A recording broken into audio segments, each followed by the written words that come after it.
Vamos a conversar con el académico y analista internacional Amílcar Salas Oroño, doctor en Ciencias Sociales y profesor investigador de la Universidad de Buenos Aires, sobre la toma de mando de Lula da Silva. ¿Cómo está, profesor?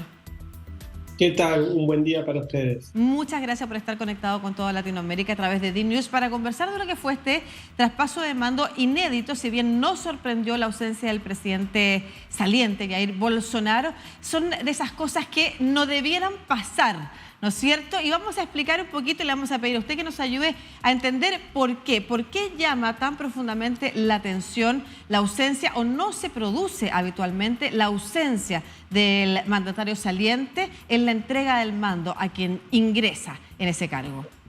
Bueno, la asunción del cargo de un presidente en Brasil es un rito muy formal, muy protocolizado.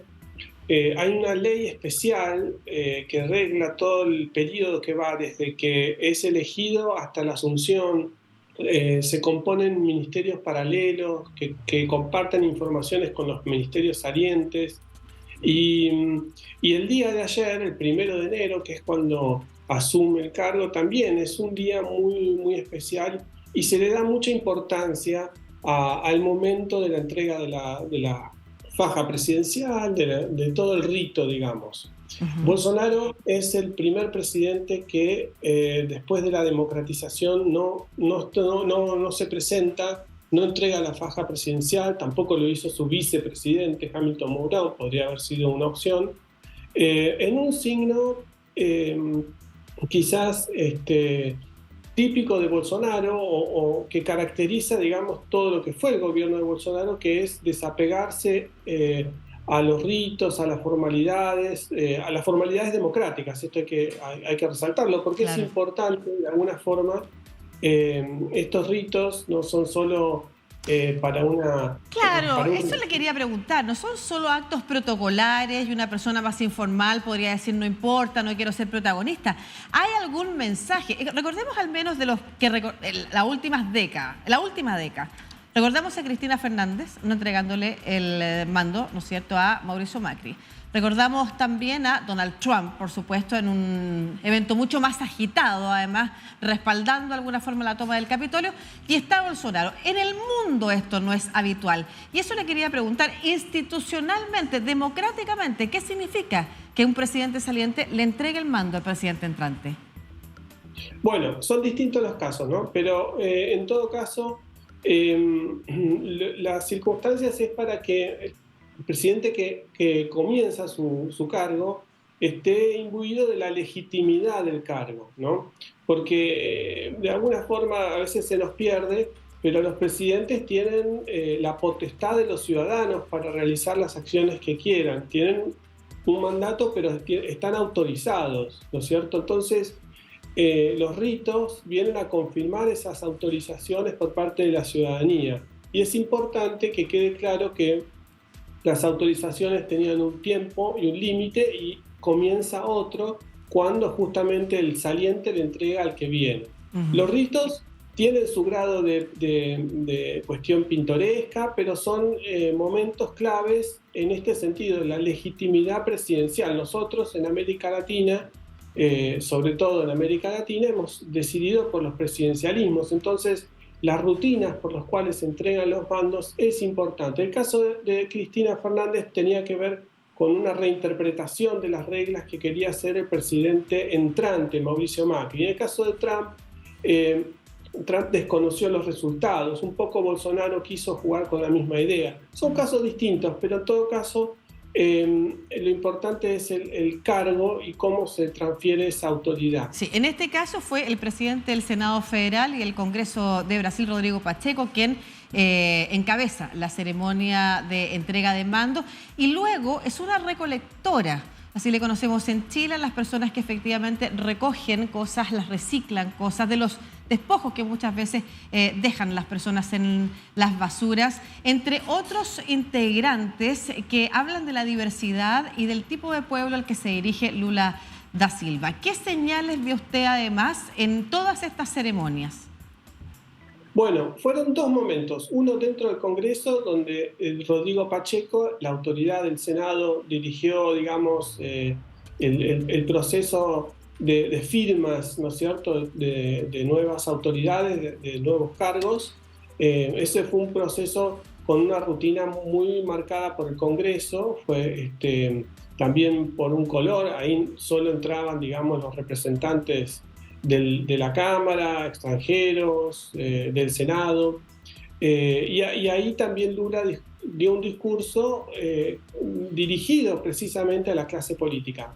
El segundo momento ya en la explanada del Plan Alto, en la rampa, la famosa rampa del Plan Alto, que es donde el presidente saliente le entrega la faja, como no estaba tampoco el vice, entonces se definió porque la faja presidencial fuera entregada por un conjunto de ciudadanos y ciudadanas brasileños y brasileñas que representaban un poco esa diversidad. Y es muy interesante que en particular la que le tocó colocar la faja a Lula es, como vos bien decías, una representante sindicalizada de aquellos que están discriminando, ¿no es cierto?, aquello que puede ser reciclado o no.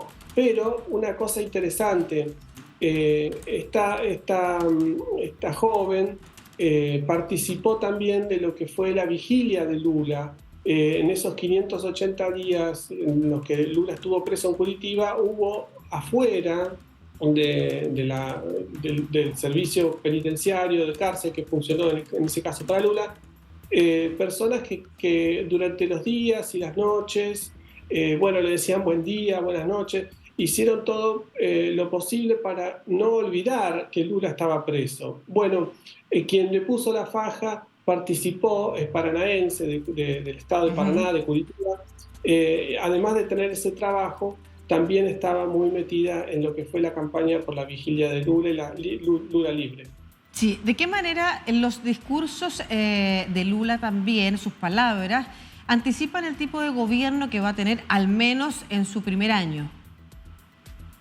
Ahí de nuevo, interesante, los discursos fueron distintos según el ámbito. En el más cerrado, dentro del Congreso, hubo un tono fuerte contra lo que deja Bolsonaro. Ahí, sin mencionarlo. Sin mencionarlo, en ningún momento lo mencionó, pero sí mencionó que los trabajos del gabinete de transición, esto que estuvo organizando un poco la revisión de los números que deja el gobierno de Bolsonaro, se encontraron, lo dijo Lula en varias oportunidades, con una situación muy mala de subejecución, muy mala de indicadores en distintos ámbitos, y quiso ser Lula enfáticamente severo con esto, y así lo transmitió, y ese informe final del gobierno, de este gabinete de transición que se armó entre la victoria y la asunción, va a ser distribuido prontamente, según él mismo lo dijo ahí. El otro discurso, ya quizás más mirando hacia el pueblo que estaba ahí, a esa multitud que acompañaba, esa multitud muy fervorosa, ya uno puede destacar una palabra que la repitió en muchas oportunidades, que es la palabra desigualdad. Y esa es una palabra que es interesante, no es nada nuevo para un líder como Lula, por supuesto, pero organizar todo su discurso, porque además empezó a hablar, habría un impuesto precisamente extraordinario para amortiguar esa situación, y que muchas de las políticas públicas irían en las desigualdades, digamos, de clase, de género. Un poco, si el discurso dentro del Congreso tuvo que ver con marcar el estado de las cosas como estaban, ¿no?, en un tono severo frente al gobierno que se va, el del discurso de afuera, ya más de convocatoria hacia la ciudadanía, convocando justamente a un aspecto que seguramente traerá algunas rispideces y conflictos, pero que se vuelve muy necesario el reducir las desigualdades sociales en el Brasil contemporáneo. Para cerrar, la diferencia entre el Lula que asumió ayer y el que asumió hace una década. Hace 20 años. Tienes razón, sí. Sí, ha pasado el tiempo sobre nosotros también. La historia con Lula realmente es un personaje muy curioso, latinoamericano, no solo brasileño, ¿no? Hace 20 años justo asumió su primer mandato, tenía 20 años menos, pero eso en el medio fue a la cárcel, tuvo una enfermedad, pasaron muchas cosas en el Brasil y en el mundo. Quizás un aspecto que sea distintivo es que el mundo con el que se encontró Lula en aquel momento, en el 2002-2003, no tenía las características del mundo contemporáneo de hoy, que es un mundo más tenso, con más dificultades para la inserción de las economías latinoamericanas. Venimos saliendo de una pandemia. Por eso también la expectativa internacional a la elección del año pasado, a la asunción de Lula de ayer, porque Brasil es un actor global importante, con peso tanto en el sistema internacional como en la fijación de precios de materias primas y energía. Entonces, Lula tendrá que también intervenir, porque depende su éxito en el plano interno, intervenir de una forma que no tenía, digamos, no tiene el mismo Papa que hace 20 años. Quizás esa sea la distinción entre los contextos del primer mandato y este. Efectivamente se notan en parte de sus discursos cuando habla de desigualdad, no solamente habla de clase, habla de género, habla de medio ambiente, habla de pueblos originarios, de los indígenas, y eso fue parte también ayer de la entrega de la faja, de la toma de mando, como usted bien describía. Muchas gracias, Amílcar Silva Salas Oroño, doctor en Ciencias Sociales, investigador de la Universidad de Buenos Aires, analista también, por esta conversación. Que tengan muy buen año.